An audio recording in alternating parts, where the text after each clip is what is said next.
aggressive debate right now regarding what the governor's executive order says about real estate. We are considered essential, but I can talk to about half the agents who say we under no circumstances can have a face-to-face encounter. That is not what the language of the executive order says.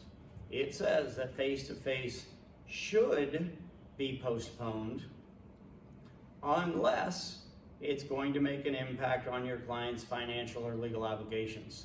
So because there's that unless in there, the law, the executive order does not keep us from showing houses, having our houses shown. So I don't mind if you folks don't want to do face-to-face. Frankly, I don't either. But the actual question of can you hold an open house? Can you show a property?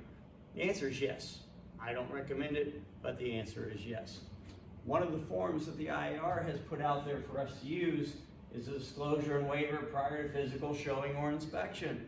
So even IAR is giving us forms assuming we are going to have face-to-face communications. Okay?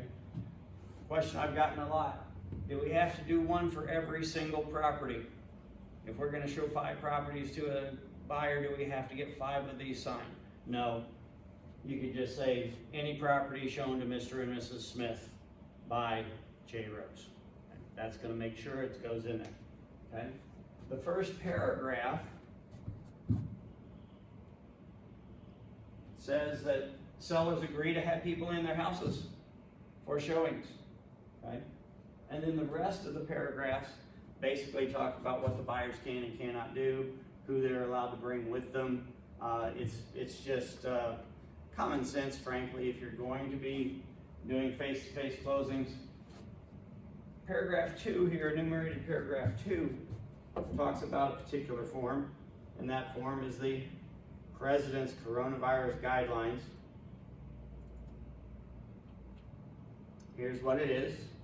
All you need to do is Google President's Corona, and this comes up. You can get that for yourself. You can see what they're saying about wash your hands with soap and water and wear gloves and wear masks. It just has all of the information the president wants us to follow, and then it's set out further in the second page.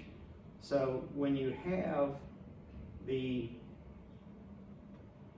document that says, here's what we're going to do, here's who can do what, here's what happens with face-to-face, it references that document.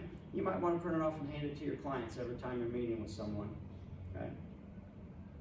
And then you see that all the parties sign, but the seller doesn't sign. Seems kind of interesting. All visiting parties and brokers, but the seller doesn't even sign the form, even though in that first enumerated paragraph, the seller makes a representation. Again, this is provided to you by the Indiana Association of Realtors.